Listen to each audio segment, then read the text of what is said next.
करीब 1 साल पुरानी बात है। भारतीय सेना और लोकल एजेंसी को एक सूचना मिलती है कि कश्मीर के अंदर घुसपैठ हुआ है।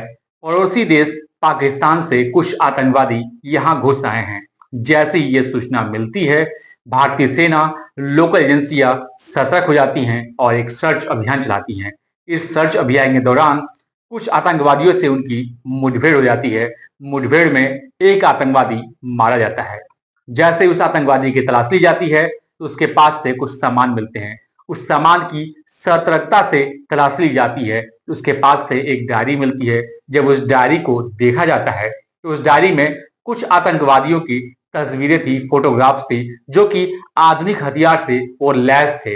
अब उन तस्वीरों के फोटोग्राफ्स की जब जांच पड़ताल की जाती है कि आखिरकार ये कौन है, कहाँ के हैं, तो पता चलता है कि 2 आतंकवादी तो कश्मीर के ही हैं और बाकी जो है वो पाकिस्तान के हैं।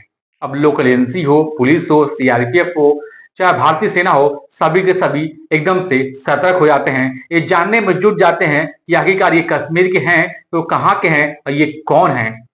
तो पता चलता है कि एक का नाम आसिफ शेख है और दूसरे का नाम आदिल हुसैन है। अब पुलिस हो, भारतीय सेना हो, लोकल एजेंसी उनकी तलाश में इनको ढूंढने में जुट जाती है।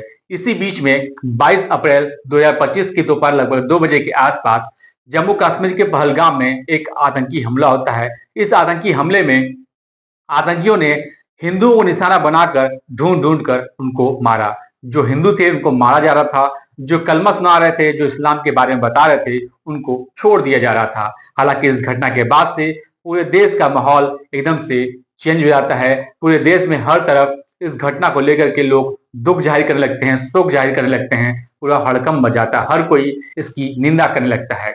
अब इसके बाद से लोकल एजेंसी हो, भारतीय सेना हो, सभी के सभी इस मामले की जांच पड़ताल में जुट जाते हैं। तो पता चलता है कि इस हमले में 2 आतंकवादी कश्मीर के थे, बाकी पाकिस्तान के होते हैं। अब वो आतंकवादी तो नहीं मिलते हैं, लेकिन कश्मीर के अंदर उनका घर का ठिकाना मिल जाता है और उनके घर को पूरी तरह से जमींदोज कर दिया जाता है, निस्ता नाबूद कर दिया जाता है। दोस्तों, आज की इस घटना के माध्यम से हम ये जानने और समझने का प्रयास करेंगे कि आखिरकार इस घटना के पीछे का क्या कारण था, इस घटना से किसको फायदा हो सकता था। नमस्कार, मैं विपिन। आज की जो सच्ची घटना मैं आपको सुनाने जा रहा हूँ, ये सच्ची घटना है। जम्मू कश्मीर का एक जिला है अनंतनाग और अनंतनाग का एक गांव है कोरी। दरअसल यहीं का रहने वाला एक लड़का जिसका नाम आदिल हुसैन होता है।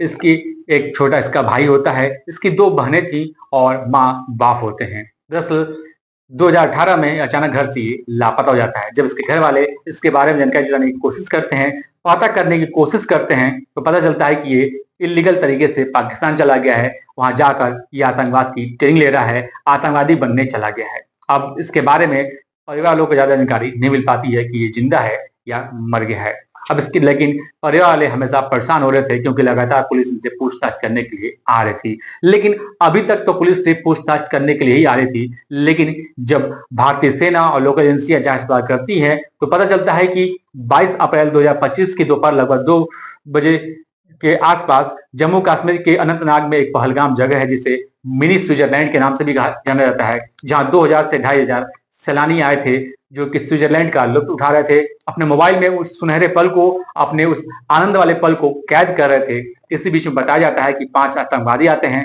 जो कि आधुनिक हथियार से लैस थे। उन लोगों ने इन सैलानियों के ऊपर गोलियां चलाना शुरू कर दी। वो हिंदुओं को टारगेट करके मार रहे थे, पूछ रहे थे कि कौन हिंदू है, कौन मुसलमान है। हिंदू हैं वो एक तरफ हो जाएं, जो मुसलमान है वो एक तरफ हो जाएं। जो कलमा सुना रहे थे उनको वो छोड़ दे रहे थे, जो कलमा नहीं सुना पा रहे थे यानी कि जो हिंदू थे उनको ये मार दे रहे थे। बताया जा रहा है कि लगभग 28 से ज्यादा लोगों को इन लोगों ने गोलियों से भून दिया, लगभग 10 से ज्यादा लोगों को ये घायल कर देते हैं। अब इस घटना के बाद से पूरे देश भर में बवाल मच जाता है। पूरे देश के कोने कोने से हर एक इंसान की अलग अलग प्रतिक्रियाएं आने शुरू जाती हैं।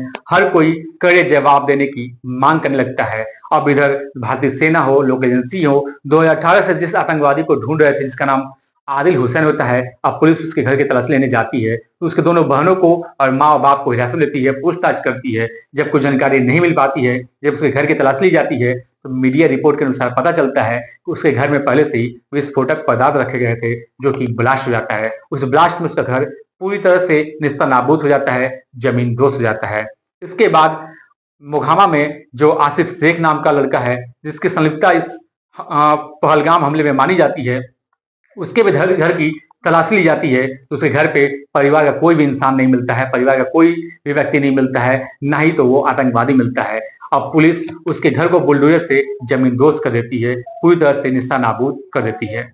हालांकि इस हमले के बाद से और भी जानकारी जुटाने की कोशिश की जाती है तो पता चलता है कि जितने भी आतंकवादी थे, दो तो कश्मीर के ही होते हैं जिनके मकान को जमींदोज कर दिया जाता है और बाकी पाकिस्तान के होते हैं। हालांकि पुलिस अभी इनकी तलाश कर रही है और सरकार इन आतंकवादियों पे 20-20 लाख रुपए का इनाम भी घोषित कर दी है। जो कोई भी इनके बारे में जानकारी देगा उसे 20 लाख रुपए का इनाम दिया जाएगा।